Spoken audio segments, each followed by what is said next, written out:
Cinta bagi kakiku, terang bagi jalanku. Firman-Mu. Tema untuk kita belajar sekarang, menemukan jodoh yang tepat. Menemukan jodoh yang tepat. Saya tanya, kira-kira mudah atau susah menemukan jodoh yang tepat? Ya jawabannya pasti ada dua. Ada yang bilang susah, ada yang bilang mudah. Tapi saya berkata, rekan-rekan, menemukan jodoh yang tepat itu mudah. Loh, kok bisa? Nah, bagi yang nggak percaya kalau menemukan jodoh yang tepat itu mudah, pasti saudara sering lihat pengalaman. Entah dari kakakmu, adikmu, sepupu, teman, tetangga, teman kakakmu yang pernikahannya menyedihkan sekali, ya. Nah, bukan itu yang kita lihat. Mengapa saya berani berkata menemukan jodoh yang tepat itu mudah? Ya, begini caranya. Jangan milih pakai mata. Tolong catat.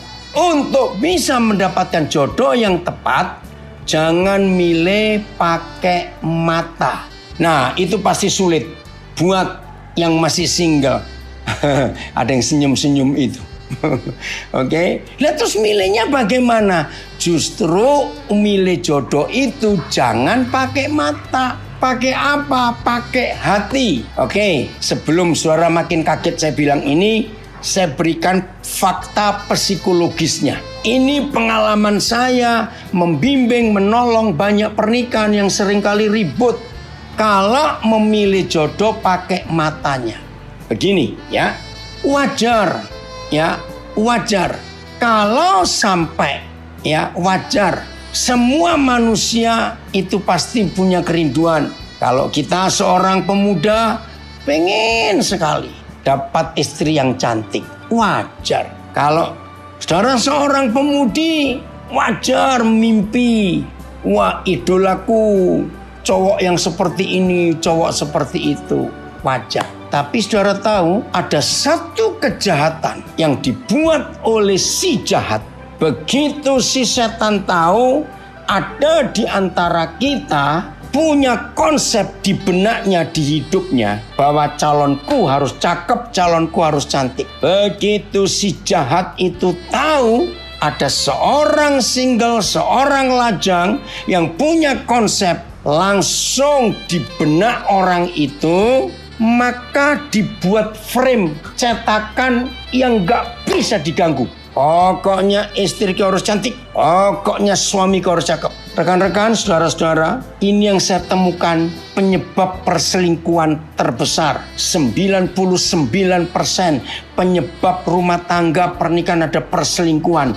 Gara-gara sebelum orang itu menikah, di konsepnya, di benaknya, istriku harus cantik, suamiku harus cakep. Tolong jawab pertanyaan saya sekarang. Ini harus dijawab. Ya, saya minta, dari Australia, dari Brisbane sudah ada yang gabung, dari Philadelphia, puji Tuhan. Wow, dari New Jersey ada yang gabung juga. Ya, Jong senang sekali. Ya, ini saudara yang saya sebut dari New Jersey itu kisahnya unik. Suatu kali kami bersama dengan keluarga anak kami dari Philadelphia itu meninggalkan New York mau balik ke Pennsylvania. Kami lapar.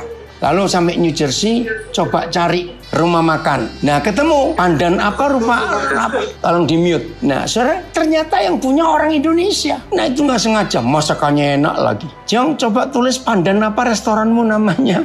Lupa. Nah, sejak hari itu kami bersahabat lewat Facebook ini. Puji Tuhan. Ya, nggak sengaja itu.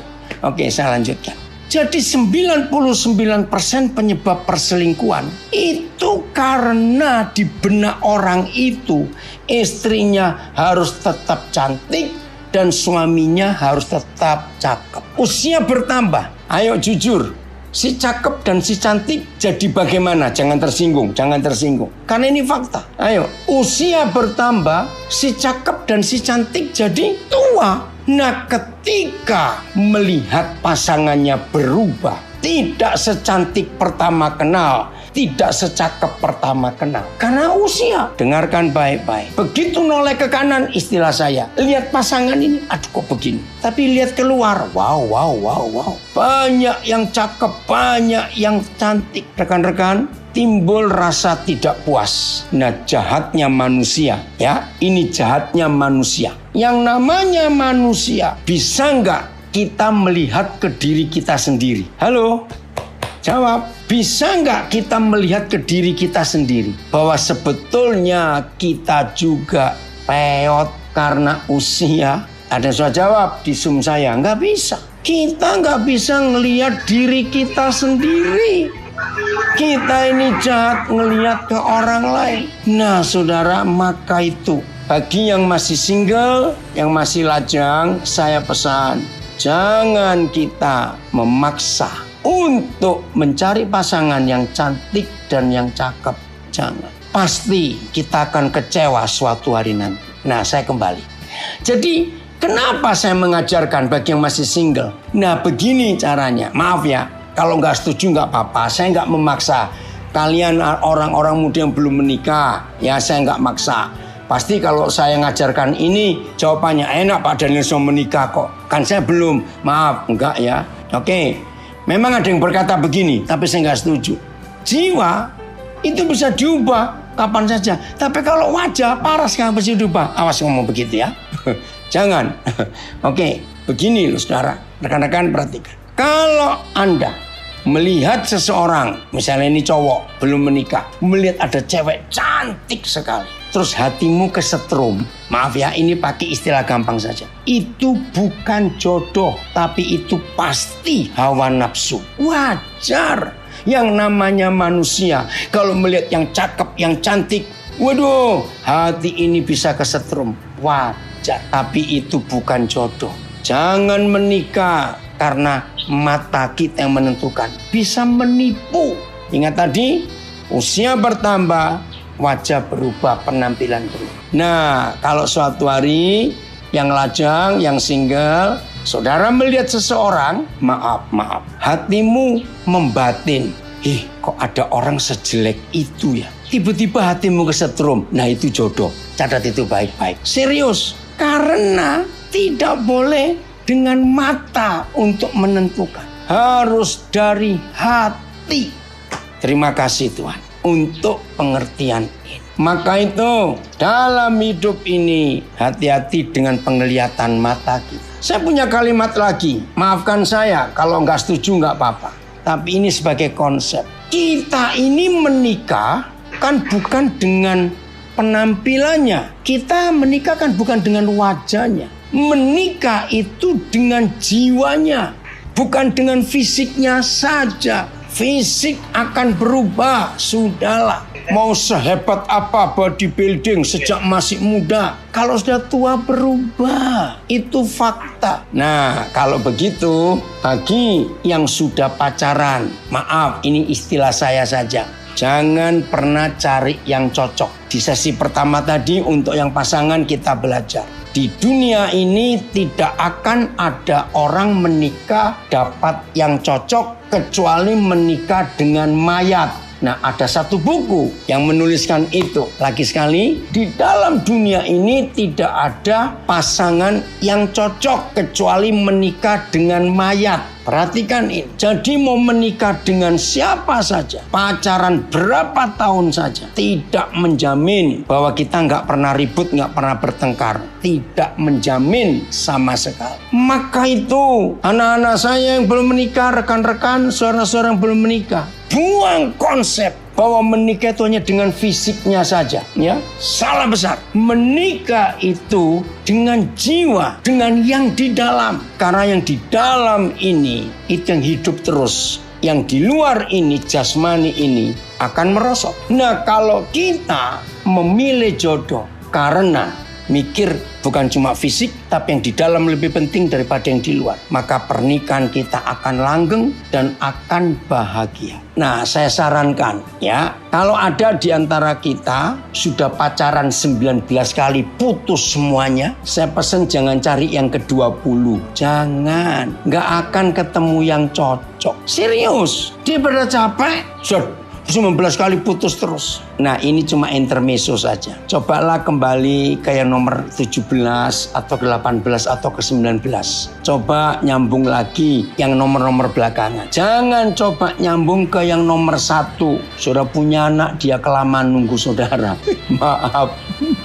Oke, jadi menikah itu yang paling penting bukan dengan fisiknya. Saya mau beri bukti. Maaf ya, ini nggak bicara tentang hal-hal yang porno, tidak. Sampai di suatu titik, di umur tertentu. Nah, masalah angka umur ini orangnya beda-beda. Sampai di umur tertentu, semua suami istri, ya, betul ya ini? Semua suami istri sampai umur tertentu, maka fisik bukan daya tarik lagi. Istilah medis, kalau wanita sudah menopause, kalau pria sudah kering atau impoten, ya karena usia. Nah, lalu dua orang ini mau ngapain? Kalau fisiknya sudah nggak bisa apa-apa, kerja juga sudah tidak lagi karena usia, kekuatan fisik sudah menurun, ya, seks juga sudah tidak ada lagi, ngurus anak juga tidak, ngurus cucu juga tidak. Maka ketika tinggal berdua,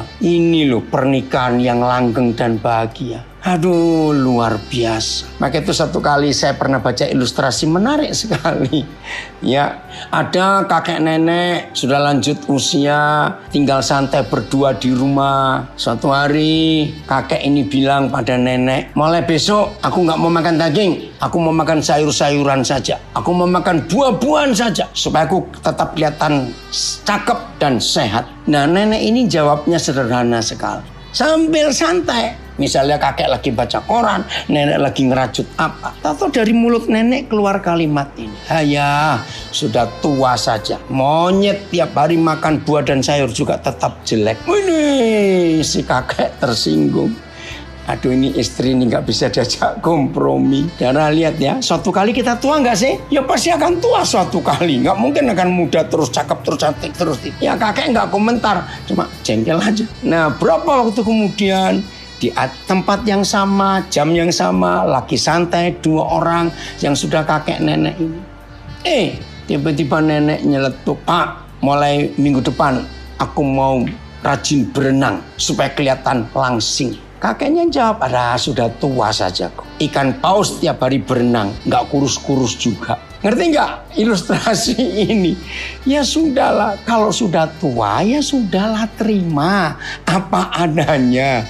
Nggak usah pengen macem-macem. Maka itu simpan fakta ini. Temukan jodoh yang sepadan, bukan yang sama-sama cakep, cantik, tidak. Bukan penampilan wajah. Lanjut. Salah satu tujuan pernikahan, salah satu ya dari tujuan pernikahan adalah membuat hidup itu bahagia. Salah satu tujuan pernikahan adalah membuat hidup itu senang, harmonis. Ini luar biasa. Awal 70-an ya, saya itu senang tentang musik. Tapi saya nggak bisa main musik sampai hari ini. Akhirnya saya belajar, bukan belajar alat musik, bukan belajar tentang sejarah musik, tapi belajar tentang hakikat musik itu. Siapa pernah memperhatikan? Kenapa untuk rumah tangga sering dikatakan rumah tangga harmonis, keluarga harmonis? Pernah dengar nggak? Ternyata di dalam ilmu musik itu kata harmoni itu mutlak. Karena musik tanpa harmoni itu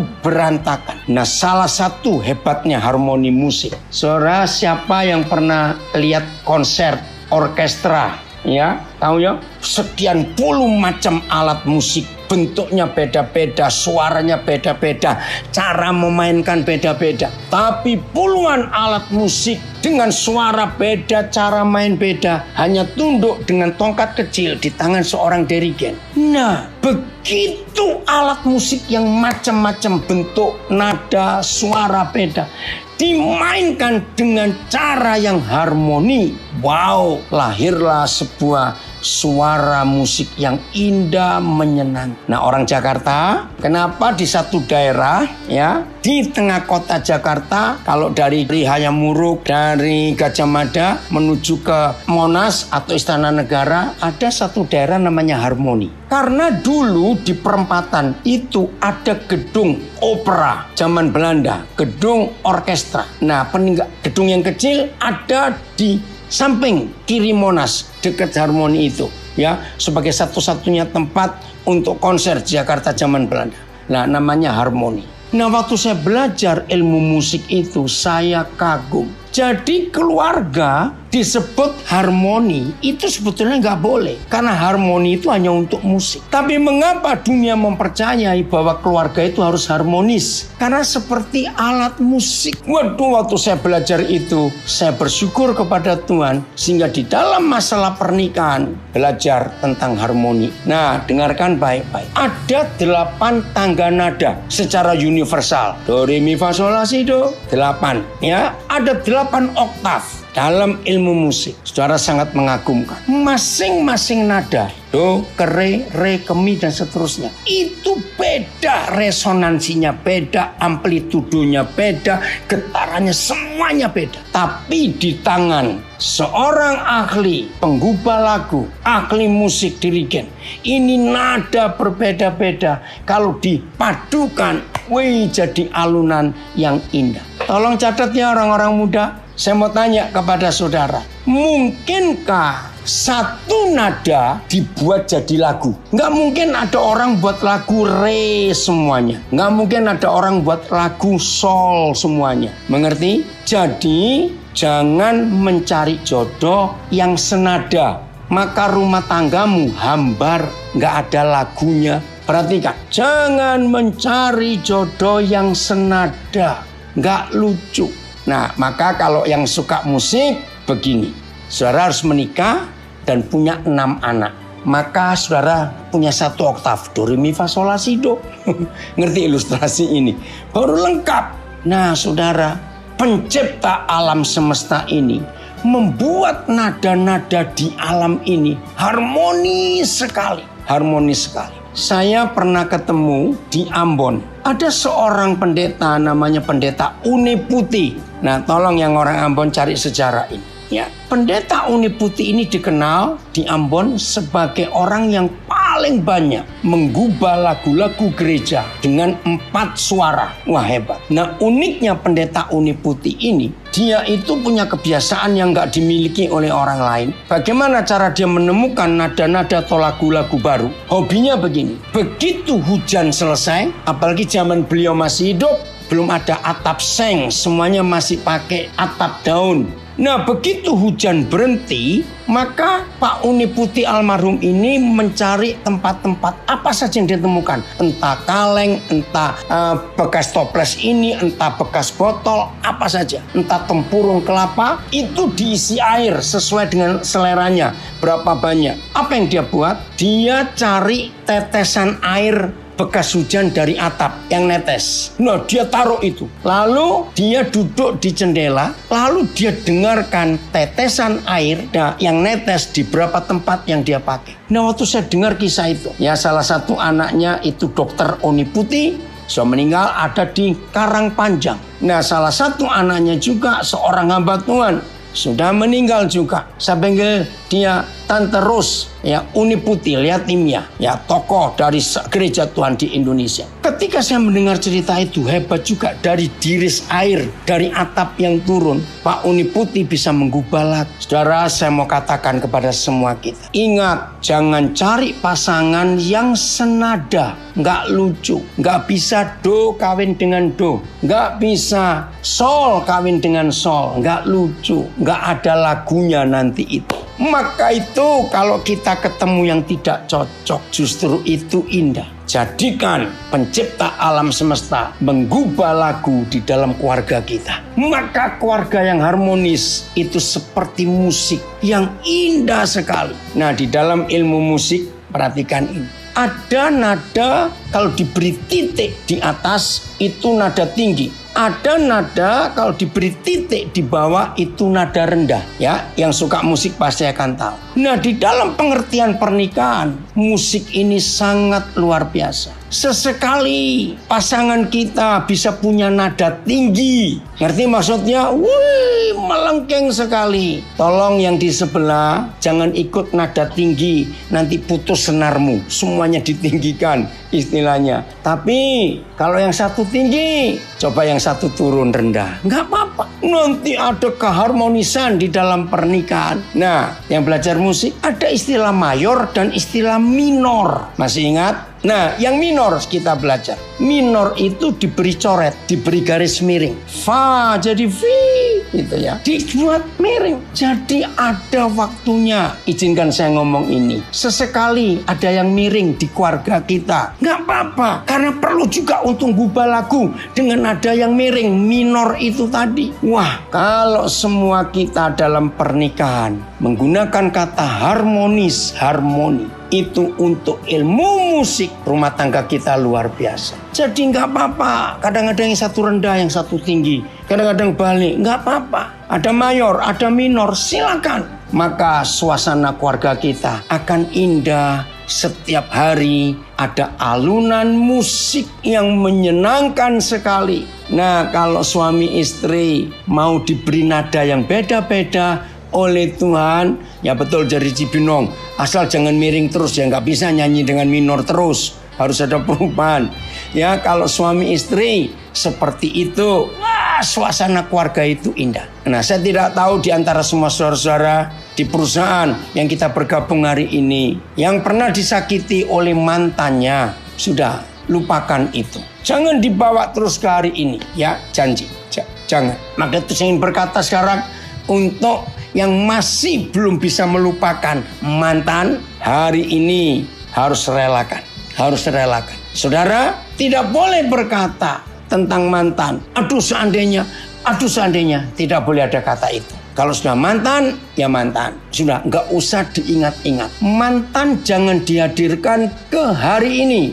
Saya ulangi, mantan jangan dihadirkan ke hari ini. Setuju ya? Kalau mantan dihadirkan ke hari ini, waduh, hidup bisa kacau. Apalagi kalau hari-hari ini saudara sudah punya seseorang, entah pacar atau calon, dan saudara masih menghadirkan mantan. Aduh, itu menyakiti sekali. Jangan ya. Jadi dalam hidup ini kalau namanya mantan sudah biar lewat. Nggak usah dihadirkan ke hari ini. Tetap kita melihat yang ke depan dan kita mulai saling berkenalan. Terus dengan yang sekarang ini kita belajar untuk saling mengenal. Weh, kalau itu ada, hidup itu sangat menyenangkan sekali. Jelas ya?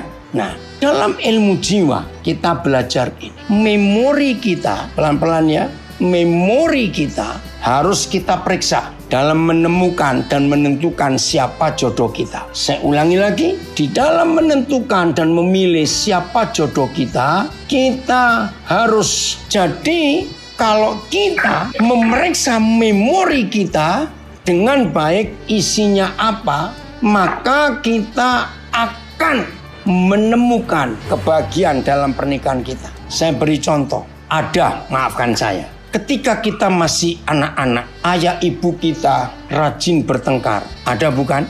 Nah tolong, kalau kita sekarang sudah dewasa dan ingin mencari jodoh, menemukan pasangan yang tepat, jangan trauma yang kita alami waktu kecil melihat ayah ibu kita rajin bertengkar, itu kita bawa ke hari ini. Kenapa tidak boleh? Dengarkan. Wajar seorang muda yang sedang pacaran tiba-tiba memorinya ingat ke masa kecil, bahkan sampai suara teriakan ibu, bentakan ayah itu masih terngiang di telinga saudara. Maka ketika saudara jalan dengan pacarmu, dengan calonmu, dia akan bingung. Karena apa? Saudara terngiang-ngiang peristiwa masa kecil dan timbul ketakutan. Kalau saudara seorang gadis, saudara melihat cowokmu ini, aduh jangan-jangan dia kayak bapakku dulu yang suka bentak ibuku. Bahkan kalau ada bapak pernah pukul ibu dan anak-anak merekam adegan itu, bisa kacau ini pacaran karena trauma. Atau sebaliknya, waktu masih kecil ada di antara kita yang besar dalam satu keluarga yang ibunya dominan. Wih, ibunya ngatur apa-apa ibunya. Sampai bapak di rumah nggak punya kuasa, nggak punya otoritas. Wih, ada maaf suku-suku tertentu di Indonesia. Itu yang namanya perempuan gagah perkasa, mighty woman. Jangan sampai terjadi. Nah, lalu anak-anak melihat papa itu nggak berdaya sama sekali. Semua diatur oleh si ibu. Apalagi kalau kakek nenek dari pihak ibu kita juga dominan seperti itu. Nah, ada trauma di memori seorang pemuda yang sedang jalan dengan ceweknya. Dan kebetulan calonnya ini juga kelihatan dominan. Dikit-dikit ngatur, dikit-dikit merintah, dikit-dikit begini. Ini kalau nggak disembuhkan, memorinya itu penuh dengan daya ingat yang dulu-dulu. Maka pacaran jadi nggak sehat. Karena si cowok takut-takut. Aduh jangan-jangan dia nanti kayak mamaku. Aduh jangan-jangan dia kayak mama. Maka itu kalau kalian sedang berjalan berdua, ya perhatikan ini. Memori masa lalu nggak boleh dibawa. Juga maaf, kelakuan mantan yang pernah menyakiti saudara harus dibuang. Nah, di dalam pacaran, di dalam berjalan bersama, supaya keluarga nanti bahagia, coba kalian dua saling jujur. Cerita tentang yang lalu. Apa trauma saudara? Apa yang tersimpan di memori saudara di masa lalu? Coba saling jujur, saling terbuka. Dan tidak boleh saling menyalahkan. Ini cuma cerita buat masa lalu. Itu penting supaya nanti kalau masuk pernikahan masing-masing sudah tahu latar belakangnya ini siapa, aku ini siapa, bagaimana orang tuaku dulu. Begitu pula pasangannya bisa melihat. Masih banyak lagi yang lain. Ya, kita terus perlu belajar. Nah, tujuan kita belajar ini, ingat awal tadi saya berkata, bukankah tujuan pernikahan itu supaya kita bahagia? Bukankah tujuan pernikahan itu? Oh, ada yang komen, sebentar saya baca di Facebook, di Zoom saya. Maaf ya. Istri meninggal lebih dari 12 tahun lalu. Dan saya pilih untuk tetap jadi single parent sampai saat ini. Anak sekarang sudah mandiri, belum menikah. Jadi anak berbakti selama tinggal dengan saya, bagus. Memang kalau ada pasangan yang sudah meninggal dan yang masih hidup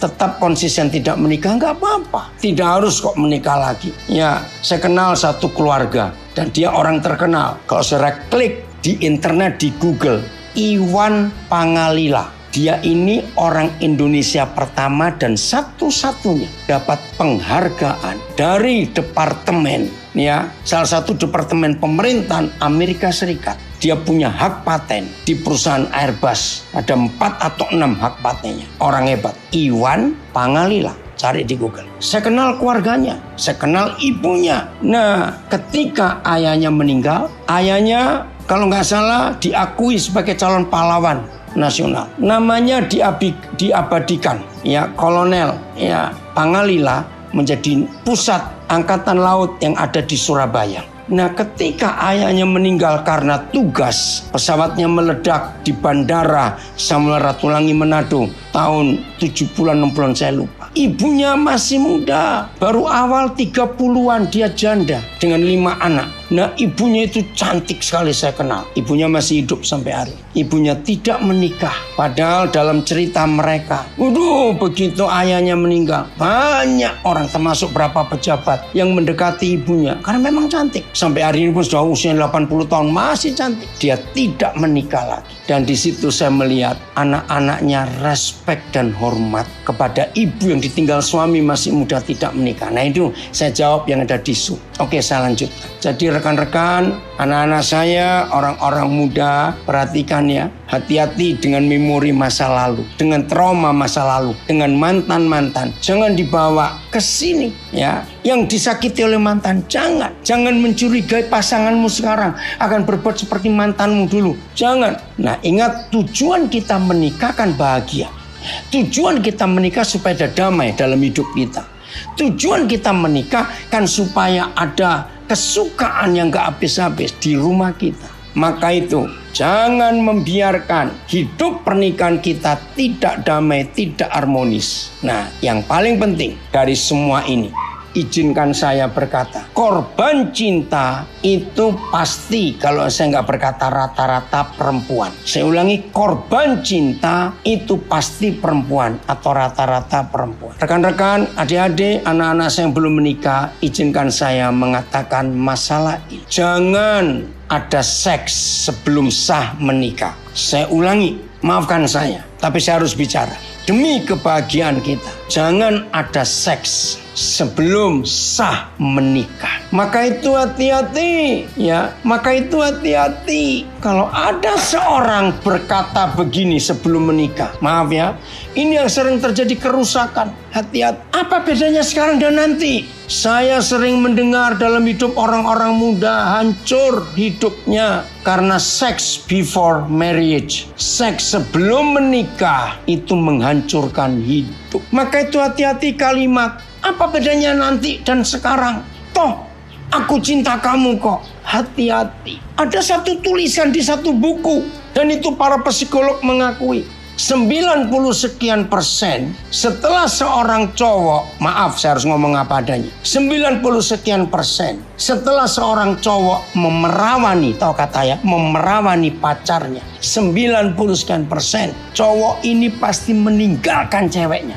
Saya pertama nggak percaya, tapi saya baca tulisan itu dan saya diskusi dengan dua master psikologi, satu lulusan Sugio Pranoto Semarang dan yang satu lagi lulusan Maranatha Bandung. Nah, mereka sebagai master psikologi menemukan di dalam banyak pasien yang datang kepada mereka, ternyata hasil hubungan seks sebelum menikah itu menghancurkan hati cewek. Maka itu saya katakan korban cinta biasanya perempuan, gadis. Maaf, tolong ya dijaga dalam hubungan ini. Robeknya selaput darah, keperawanan atau kegadisan atau kesucian seorang perempuan. Karena hanya perempuan yang punya selaput darah. Itu luar biasa Tuhan ciptakan. Kalau yang merobek bukan suaminya, maka robek juga jiwa pemiliknya. Robek. Jangan main-main. Tuhan tidak iseng menciptakan keperawanan di rahim seorang gadis. Itu harta yang tak ternilai.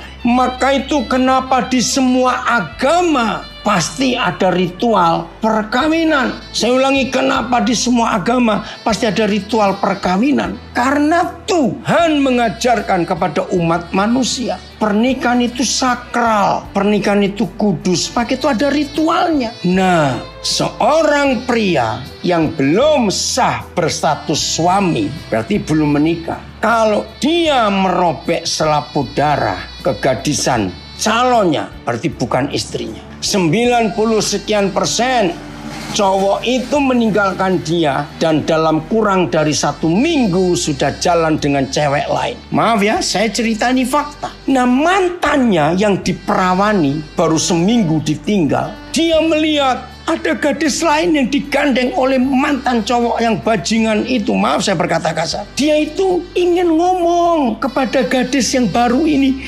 hati-hati kamu, hati-hati. Aku ini korbannya. Saudara dengarkan, ini kisah nyata yang saya temukan dalam banyak kehidupan. Coba renungkan. Kira-kira gadis yang digandeng oleh orang jahat ini, kalau didatangi oleh cewek ini, mantannya ini, ngomong gini, hati-hati loh dengan dia, aku ini baru jadi korban. Dengar, gadis yang baru ini pasti jawab, oh kamu iri hati ya, kamu cemburu ya. Nggak akan dengar nasihatnya itu. Aduh, ini cewek sedih sekali, berarti akan ada korban baru. Dan betul, maaf, ini nggak semua ya, maaf. Jangan ada cowok tersinggung kalau saya ngomong ini. Maaf, kalau saudara tersinggung, jangan-jangan saudara pelakunya. Maaf. Gadis-gadis, putri-putri, jaga diri kalian. Pemuda-pemuda, cowok-cowok, stop. Jangan mikir seks sebelum menikah. Jangan. Sekarang saya terangkan tentang kata frigid. Saya tuh sampai hari ini dalam bahasa Indonesia saya belum pernah menemukan. Frigid. F-R-I-G-I-D. Cari kata itu. Maaf. Ada berapa pernikahan yang istrinya itu frigid. frigid itu begini, maaf ya. Rasa takut melakukan hubungan suami istri. Kalau sudah terlanjur bagaimana? Bertobat dan jangan cari lagi. Frigid, dengarkan. Ada istri yang tiap kali mau hubungan suami istri itu takut sakit. Nah, waktu saya meneliti frigid ini kok bisa? Nah, jawabannya menakutkan. 90 sekian persen istri yang ketakutan sakit kalau melakukan hubungan suami istri pasti pernah punya trauma di masa lalu. Tuhan tolong supaya semua mengerti. Tuhan itu menciptakan. Dengar ya para gadis, dengar para pria. Tuhan itu menciptakan bukan cuma selaput darah, ya. Saya ulangi, Tuhan itu menciptakan bukan cuma selaput darah di rahim seorang gadis, tetapi juga di permukaan mulut rahim. Kalau istilah sayanya vagina, itu ada jutaan syaraf-syaraf halus di permukaan semua rahim vagina. Nah, seorang istri yang disayang oleh suaminya sebelum mereka dua melakukan hubungan suami istri, ini keadilan Tuhan. Maka dengan sendirinya rasa sayang yang diterima istri dari suaminya itu membuat jutaan syaraf halus itu melembek dan mengeluarkan pelumas secara alamiah karena disayang. Maka itu ketika seorang suami melakukan tugasnya kepada istrinya, maka istri nggak akan merasakan rasa sakit karena syaraf-syaraf halus itu mengendur, melembek dan mengeluarkan pelumas yang luar biasa. Tapi sebaliknya, saya berkata langsung, seorang gadis yang mau diperkosa, ya saya tajam berkata, seorang gadis yang mau diperkosa, dia ketakutan. Begitu dia ketakutan, seluruh syaraf yang di permukaan rahimnya itu mengeras. Rahim jadi keras dan tidak ada pelumas. Maafkan saya ngomong vulgar ini. Maka gadis ini akan kesakitan dan menjerit. Sadis sekali. Maka itu ketika pemerintah ingin membuat undang-undang kebiri bagi para pemerkosa, saya setuju. Maka itu ketika anak-anak masih kecil diperkosa, saya nggak terima. Lukanya nggak cuma di hari itu buat anak kecil dan gadis-gadis ini.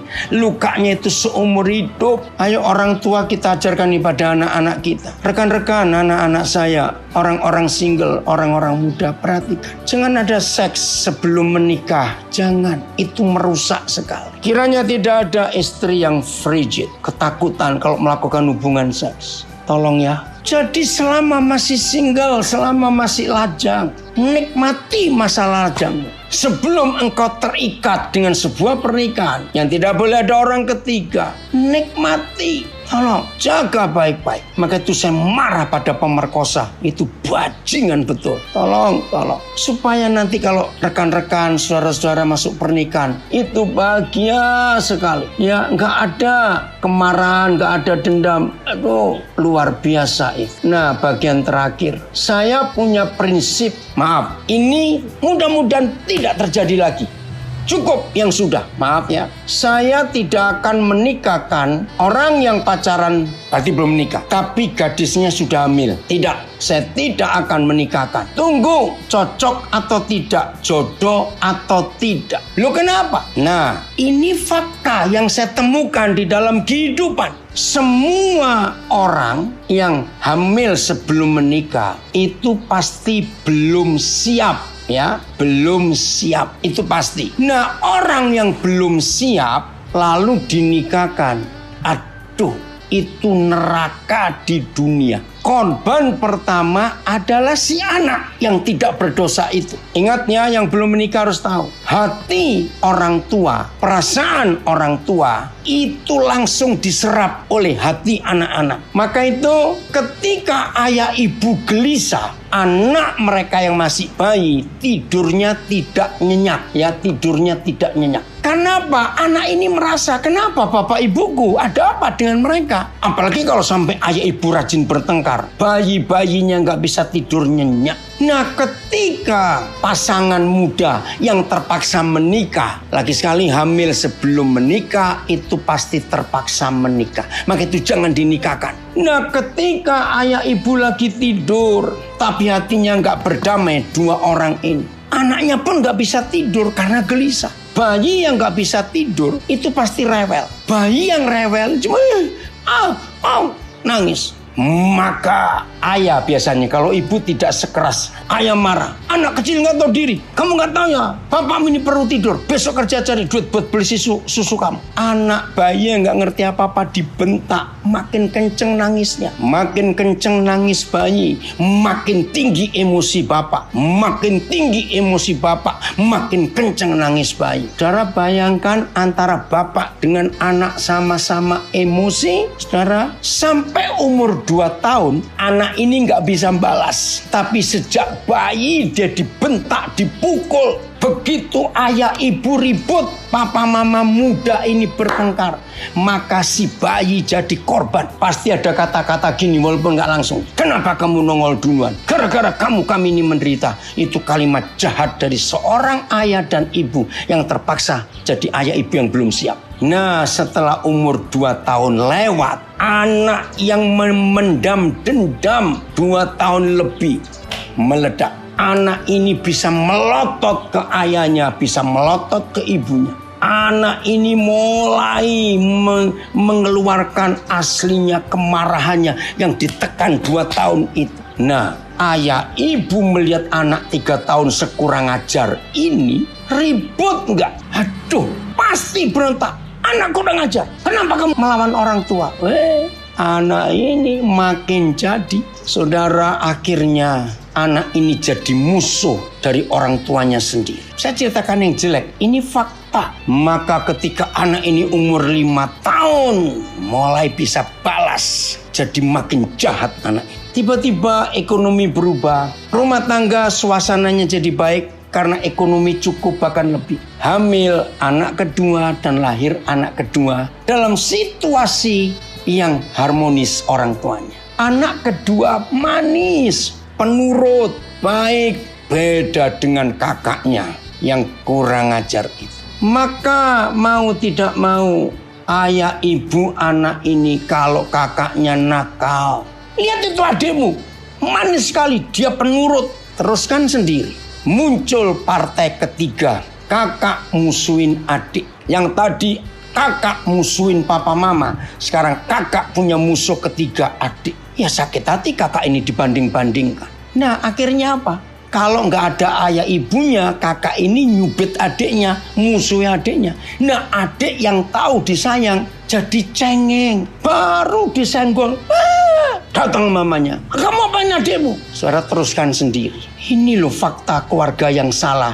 Hamil sebelum menikah bahaya sekali. Nah, saya memberi peraturan. Kalau memang belum waktunya menikah, sudah mengandung besar, maka pihak laki harus membiayai pengobatan ke dokter. Kalau sampai anak ini lahir, tetap belum yakin ini jodoh, maka tetap pihak laki harus membiayai semuanya. Sampai waktu membuktikan. Saya mundur lagi. Ini anak kedua belum lahir. Mamanya yang terpaksa jadi ibu belum siap. Teman-temannya masih punya karier di perusahaan atau masih kuliah. Wah, teman-temannya chatting. Wih, kami lagi studi tour ke Singapura.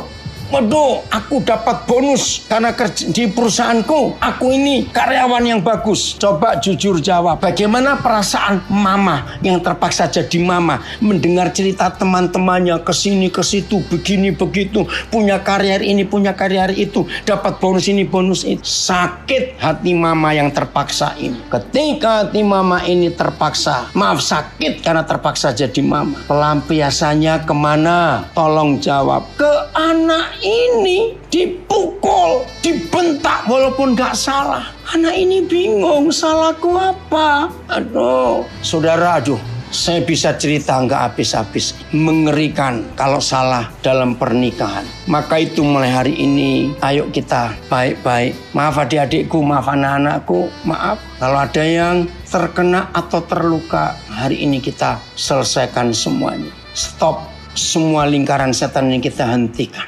Mulai dengan kebenaran, hidup yang kudus. Lagi sedang pacaran, jaga diri. Jangan ada seks sebelum sah jadi suami istri. Sabar, sabar. Kiranya Tuhan menolong kita untuk saudara semuanya akan menikah dengan bahagia, membentuk keluarga yang harmonis seperti musik tadi. Karena waktu saudara harus kembali bekerja. Terima kasih kepada pimpinan perusahaan yang memberi kesempatan semua karyawan boleh ikut belajar. Nah, semua kita yang ada di Zoom, di Facebook, di Instagram, sampaikan kebenaran ini kepada banyak orang kita kenal supaya surga ada di bumi, surga ada di hidup kita. Salam kemenangan, salam sehat, salam bahagia, salam menikmati hidup.